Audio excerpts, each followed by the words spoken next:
Enfim, essas eram as loucuras que essa turma fazia. Aí apareceu um gordinho chamado Richard Bandler. Richard Bandler era... Aqui começa a PNL, aqui eu vou bem devagar para tu entender bem onde é que nós estamos. Richard Bandler era um estudante da matemática que estava começando a se enfronhar numa nova disciplina na Califórnia chamada cibernética. Hoje, cibernética é o teu mundo, tu vive na cibernética. Hoje, se tu não tiver noções de cibernética, tu está fora do planeta. Tu nem sabe que hoje tu vive cibernética, mas naquela época ainda era uma novidade, a cibernética estava nascendo. Bandler, estudioso do que uma certa época se chamava análise de sistemas, você já deve ter ouvido falar, né? Informática, não, né? Enfim, computador ou computação, aquilo lá era tudo embrionário, nos anos 70, imagina. Então tá, Bandler estava estudando o computador que estava nascendo, a ideia do computador. Bandler estava estudando a cibernética. E aí ele começou a ficar atraído por gente que fazia mudanças rápidas, porque ele queria entender ciberneticamente o processo de mudança. Essa foi a genialidade do Bandler. Ele queria entender, será que existe algum princípio cibernético regulando mudança?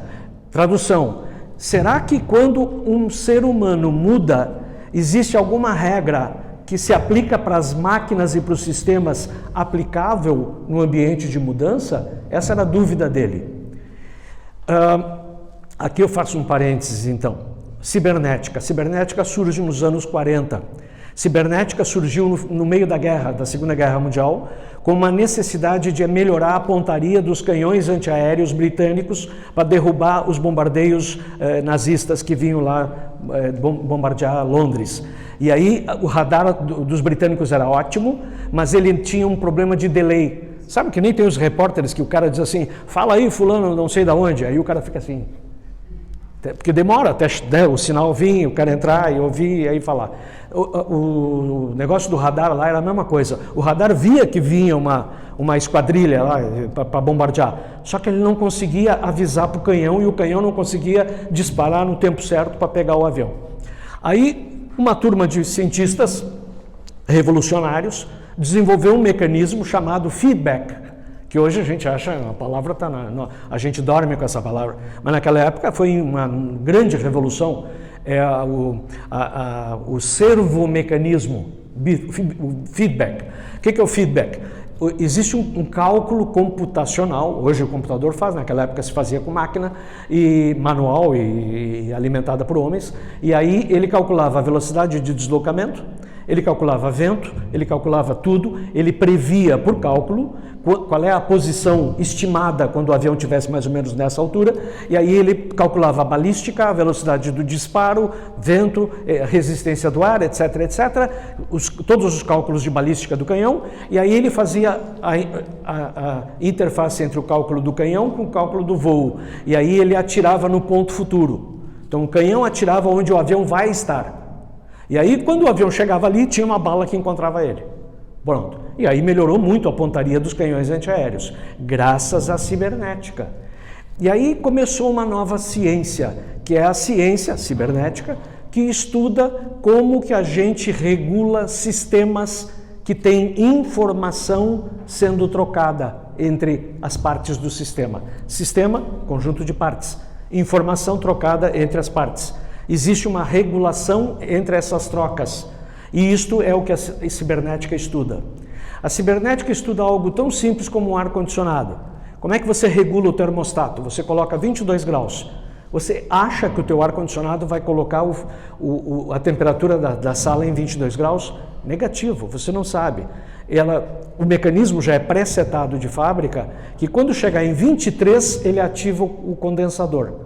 E aí resfria. E quando chegar em 21, ele desativa o condensador. E aí ele para de resfriar. E ele vai ficar andando nessa margem. E ele tem a regulagem para manter esta margem. É assim que funciona o regulador do termostato. Como é que regula algo que tem maior complexidade, como por exemplo, os semáforos de uma cidade? Aí precisa de reguladores que regulam reguladores, para regular os semáforos para o trânsito fluir. Como é que regula um sistema, por exemplo, de metrô, como o de Nova York? Bom, aí você precisa de reguladores que regulam reguladores, que regulam reguladores, que regulam reguladores, que regulam os metrôs de cada linha. Como é que você faz para regular sistemas de altíssima complexidade? Você tem que ter meta-regulagens de grande complexidade para regular reguladores. Esse é o princípio. Ok. Aí a cibernética se desenvolveu até os anos 60, ela alcançou o seu auge quando os computadores entraram em cena, reguladores para regular a atividade dos computadores, até que surgiu uma necessidade, agora há pouco tempo, nos anos 60 para cá, que são sistemas que têm o que a gente hoje já chama de inteligência artificial. Você já deve ter ouvido falar essa palavra. O que é um sistema que tem inteligência artificial? Hoje a gente diz inteligência artificial, naquela época a gente dizia sistema que regula a si e que determina a si qual é o seu objetivo. Uma coisa é eu dizer para o ar-condicionado qual é o objetivo que eu tenho para ele. Outra coisa é eu pegar um sistema que se auto-coloca o objetivo. E aí quem é que tem esse tipo de característica? Seres humanos, por exemplo. Nós somos sistemas, nós temos objetivos autodeterminados, nós temos alta complexidade e nós temos mecanismos de regulagem. E aí um braço da cibernética foi estudar como que funciona ciberneticamente a cabeça de ser humano. E a biocibernética é uma ciência vastíssima. Um dos expoentes dessa ciência é o Gregory Bateson, se vocês nunca ouviram falar. Gregory Bateson, Passos para uma Mente Ecológica. Gregory Bateson foi antropólogo, sociólogo, foi o cara responsável dentro do grupo que fez o projeto Manhattan da bomba atômica. Ele estudou o impacto da bomba atômica em comunidades. E ele era um cara da cibernética aplicada a comunidades e a pessoas. Ok.